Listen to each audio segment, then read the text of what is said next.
जी, आपसे कुछ औरतें मिलने आई हैं। आने दो उन्हें अंदर। दमयंती, ये अचानक पड़ोसियों की हमारी याद कैसे आ गई? कुछ काम होगा दीदी, इसलिए आई होंगी। नमस्ते भाभी जी। नमस्ते। नमस्ते बहन जी। नमस्ते। आप लोग बैठिए, मैं आपके लिए पानी लाती हूँ। कैसी हैं आप? बहुत दिन हो गए थे, हमने सोचा आपसे मिलना भी हो जाएगा। और फिर सुना है कि आपकी बहू ममता प्रेग्नेंट है। जी। वैसे अक्षय को तो इस दुनिया से गुजरे काफी समय हो गया है, तो फिर आपने ये तो पता लगा ही लिया होगा कि वो बच्चा अक्षय का ही है। वैसे बुरा मत मानिएगा आप, आजकल का जमाना बहुत खराब है, पता ही नहीं चलता कौन कहाँ किसके साथ कब।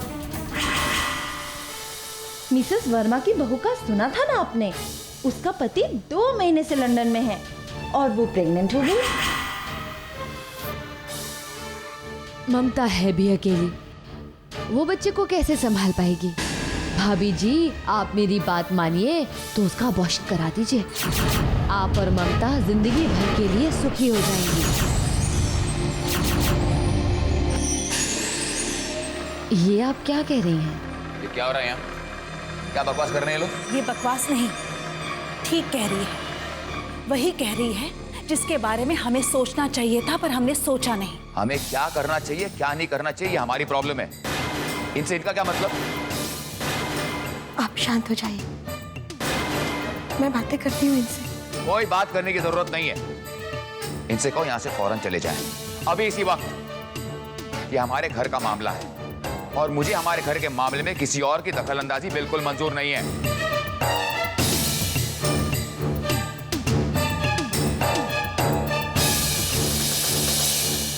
हरिओम हरिओम। अनंत, पड़ोसियों के सामने हमारी नाक कटवा के अब लगता है तुम्हारे मन को शांति मिली होगी।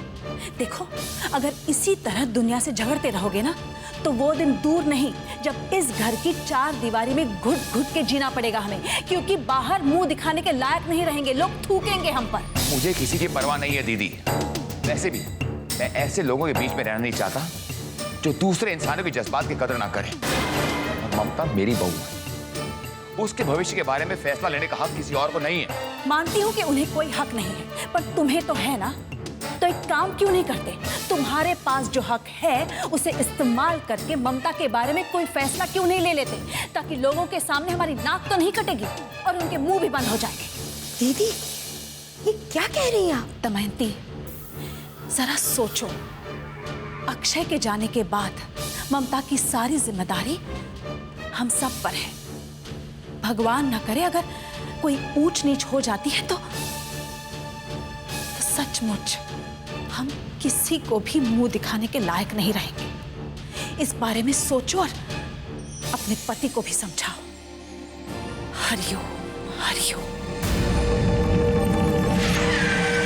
बाबूजी, दाद दीजिए तनिषा की। ऐसा वार किया है कि अब आप लोग मुझे पसंद कीजिए, ममता और अपने आप को बचाने में लग जाएंगे। इसी को तो कहते हैं एक तीर से 2 शूट।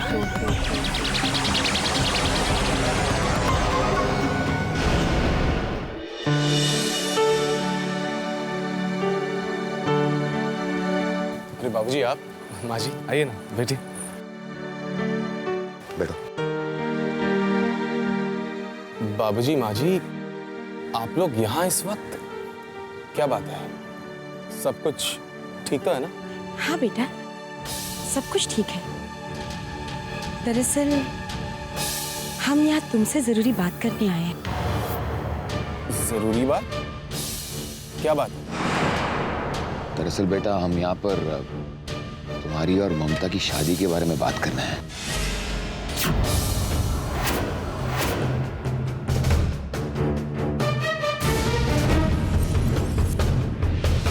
हाँ सर, आज ममता की जो हालत है उसमें उसे तुम्हारी सख्त जरूरत है। तुम जितने अच्छे ममता के दोस्त हो, उससे भी अच्छे इंसान हो सर। जितना तुम उसे समझ सकते हो शायद ही उसे आज तक कोई भी समझ पाया है। वो सब तो ठीक है माँ जी, लेकिन मैं बेटा हम जानते हैं तुम क्या कहना चाहते हो, लेकिन इस वक्त ममता को ऐसे इंसान की जरूरत है जो उसे तो संभालेगा ही, साथ साथ ममता के साथ जुड़े हुए बच्चों को सहारा देगा, उन्हें संभालेगा, उन्हें प्यार देगा। और बेटा ये काम सिर्फ तुम ही कर सकते हो बेटा, सिर्फ तुम। लेकिन बाबूजी मैं ममता के साथ कैसे शादी कर सकता हूँ? कैसे? क्योंकि सिर्फ अक्षय भैया के बाद भाभी की जिंदगी में जो खालीपन आ गया है ना, उसे सिर्फ तुम प्यार से भर सकते हो। भाभी के सारे अरमान आंसू बनकर उनकी आंखों से बह चुके हैं सर, उन्हें तुम मोती बनाकर उन्हें लौटा सकते हो।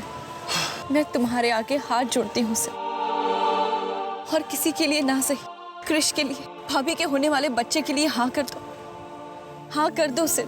मासूमा, कृष को शायद उसके पापा जरूर मिल जाएंगे, लेकिन क्या ममता अक्षय को भूल पाएगी? नहीं, ममता को उसका अक्षय कभी नहीं मिलने वाला। मासूमा, सो प्लीज मुझे शादी करने के लिए मजबूर मत करो, नहीं कर सकता मैं ये शादी। सिद्ध मैं जानती हूँ तुम भाभी को वही प्यार दोगे। और तुम्हारे प्यार का क्या होगा मासूमा? ये जो सैक्रिफाइस तुम कर रही हो, क्या तुम जिंदगी में खुश रह पाओगी? बताओ मासूमा, क्या होगा तुम्हारे प्यार का? बोलो मासूमा। हाँ सर, तुम्हारी और भाभी की खुशी में मेरी खुशी है, तुम सिर्फ हाँ कर दो। तो ठीक है, मैं तुमसे सिर्फ एक सवाल पूछना चाहता हूं। क्या कभी तुमने मुझसे प्यार किया था? क्या ये सब सिर्फ एक दिखावा था?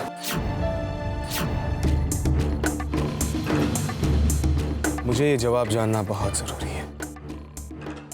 ये प्यार है या महज एक दिखावा?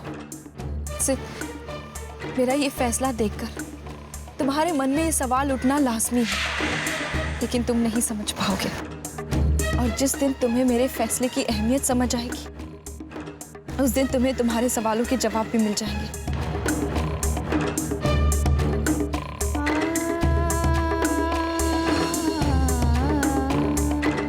जिंदगी लगता है मुझसे फिर कोई इम्तिहान ले रही है। ये सब लोग, ये सब हालात शायद एक ही तरफ इशारा कर रहे हैं। मैं इन सब को तो नहीं बदल सकता, पर मुझे शायद मेरे बदलना होगा।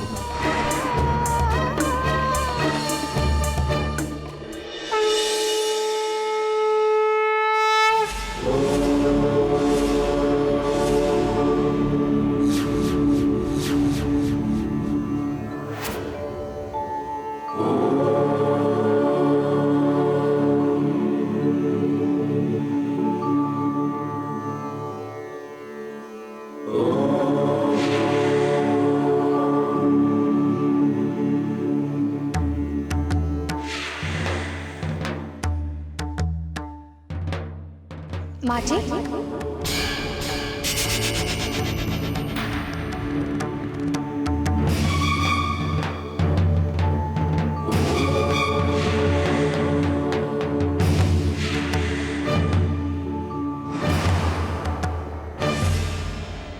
माँ जी, कोई खास काम जो आपने मुझे यहाँ पर बुलाया? ममता बेटे, आज हमने मंदिर में तुम्हें सिर्फ दर्शन के लिए नहीं बुलाया है।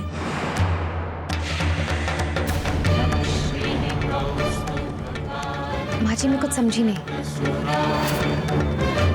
हम सब ने एक फैसला किया है ममता, और हमें खुशी होगी अगर तुम भी उस फैसले में अपनी रजामंदी दिखाओ। कैसा फैसला माँ जी?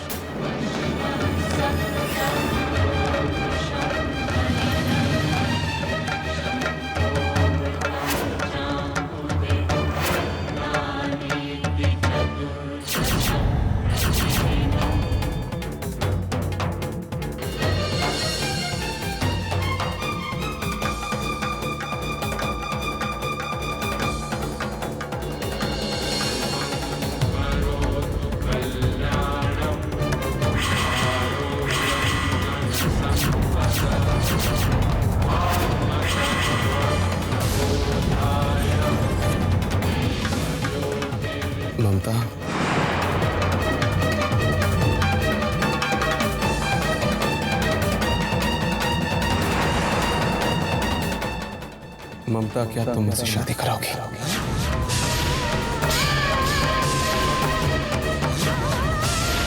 ममता, क्या तुम मुझसे शादी कराओगी?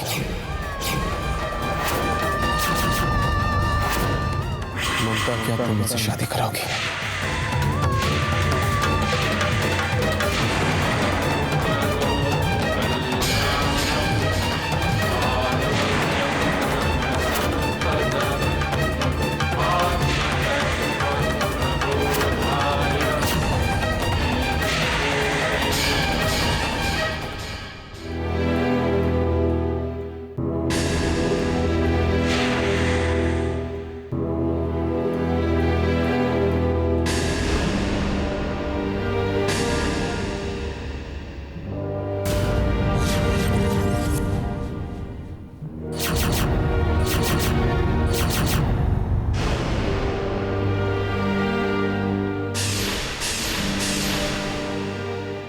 सिद प्लीज, ये तुम क्या कह रहे हो? सिद, मैं हमेशा से अक्षय की थी और अक्षय की ही रहूंगी। दोबारा ये बात प्लीज मत करना। मैं तुम्हारे सामने हाथ जोड़ती हूँ, तुम्हें भगवान का वास्ता है बेटा, सिद की बात मान लो प्लीज। माँ जी, आप कैसी बातें कर रही हैं? इससे ऊपर मैं कुछ नहीं कर सकती। मैं और तुम्हारे बाबूजी तो तुम्हारे साथ है ही, लेकिन तुमने कभी सोचा है हमारे जाने के बाद क्या होगा? अपने बच्चों के बारे में सोचो ममता, कौन संभालेगा उन्हें? जिंदगी में साथ की जरूरत होती है, मान लो मेरी बात बेटा। माँ जी प्लीज प्लीज ऐसी बातें मत कीजिए, आप लोग हमेशा मेरे साथ हैं। ना बेटा, कोई हमेशा किसी के साथ नहीं रहता, ना हम ना मासूम। ये भी एक दिन शादी करके चली जाएगी, लेकिन किसी के चले जाने से जिंदगी की रफ्तार में फर्क तो नहीं पड़ता ना बेटा। देखो बेटा, हम जो भी सोच रहे हैं तुम्हारे भले के लिए सोच रहे हैं। भाभी, एक बार ध्यान से सोचिए, आपका ये कदम 3 लोगों की जिंदगियों का फैसला करेगा। एक आपकी, एक कृष की, एक आपके होने वाले बच्चे की। अब आप बताइए, क्या आपकी ये जिद के आगे आपके बच्चों की जिंदगी की कोई कीमत नहीं है? बोलिए, कोई कीमत है?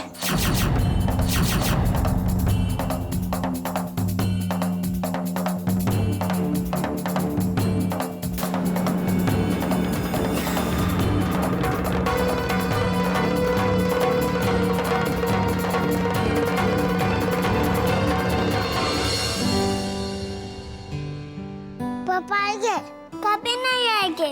आएंगे? कभी नहीं आएंगे। पापा आएंगे? मैंने कहा ना नहीं आएंगे। उफ, ये बच्चे भी ना, अभी भी नेल पॉलिश लगाई थी मैं। आरव, क्रिश, भागो यहाँ से। एक तरफ इन दोनों की माँ और एक तरफ ये, दोनों ने परेशान करके रखा हुआ है। चलो यहाँ से,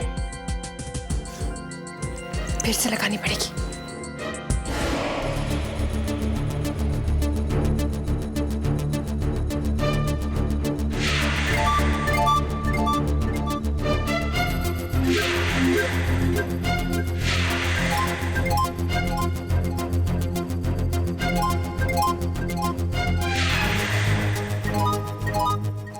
आप कहाँ जा रहे हो क्रिश? अपने पापा के पास।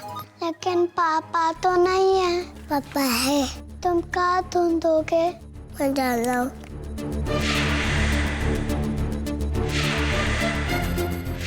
पापा तुम कहाँ?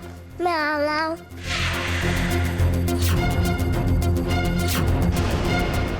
क्रिश, क्रिश,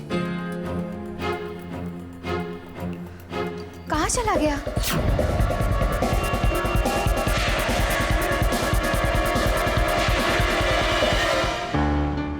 क्या हुआ भाभी? तुमने क्रिश को देखा? पता नहीं कहाँ चला गया। यहीं कहीं होगा। लगता है मम्मा के कमरे में खेल रहा होगा। हाँ शायद हो सकता है। तुम जाके देखो, मैं खाना लगाती हूँ।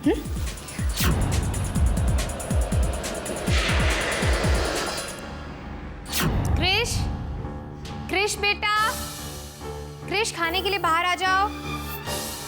क्रिश। क्या हुआ ममता? माँ जी, वो क्रिश आपके कमरे में है? नहीं, मेरे कमरे में तो नहीं है। क्या कह रही है माँ जी? मैंने तो क्रिश को घर के एक एक कमरे में देख लिया, वो तो कहीं पर भी नहीं है। कहीं क्रिश मेरी डांट सुनकर तो नहीं भाग गया? बेवकूफ कहीं का, बिल्कुल अपनी माँ पर गया है। ना वो चैन से रहने देती है और ना ये। मुझे बहुत डर लग रहा है। कहीं वो घर के बाहर तो नहीं चला गया? फिक्र मत करो बेटा, यही कहीं होगा। मासूमा। भाभी, मुझे लगता है पास में खेल रहा होगा, मैं देखकर आती हूँ। बेटा, मुझे पता है क्रिश का। कहाँ है बेटा? वो अपने पापा को मिस कर रहा था ना, इसलिए मैंने गया।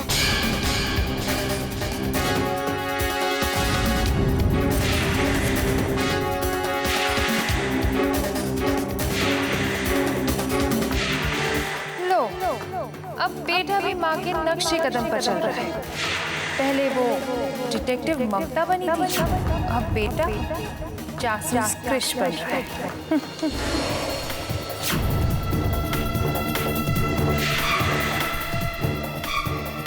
तो आपको ढूंढ रहा है। आप आओ। एक सेकंड। Hello sir. हाँ बोलो मासूम। सर, क्रिश का कहीं पता नहीं चल रहा, पता नहीं कहाँ गया। क्या? मासूमा, तुम लोग चिंता मत करो, मैं ढूंढता हूँ उसे। ओके?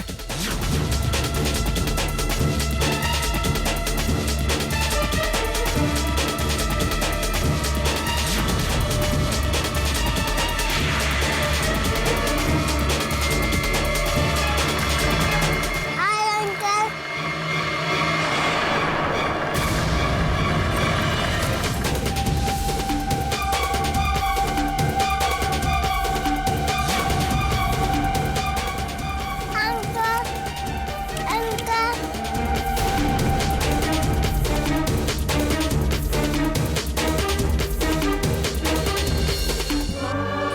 कहीं क्रिश को कुछ होना चाहिए। भाभी, मैं भी चलती हूँ। कुछ नहीं होगा क्रिश को, कुछ नहीं होगा। मासूमा सेठ, कहाँ पर हो तुम लोग? हम लोग मंदिर में हैं। मंदिर? वो भाभी का मन नहीं मान रहा था, इसलिए वो प्रार्थना करना चाहती थी। ठीक है। भगवान, तुमने मुझसे मेरी सारी खुशियां छीन ली, अक्षय को मुझसे छीनकर। अब मेरे बच्चे को मुझसे मत छीनो, वो मेरे जीने का आखिरी सहारा है। अगर आपके दिल में जरा सी भी दया बाकी है तो प्लीज प्लीज क्रिश मुझे वापस कर दो। लंबोदराय सकलाय जगद्धिताय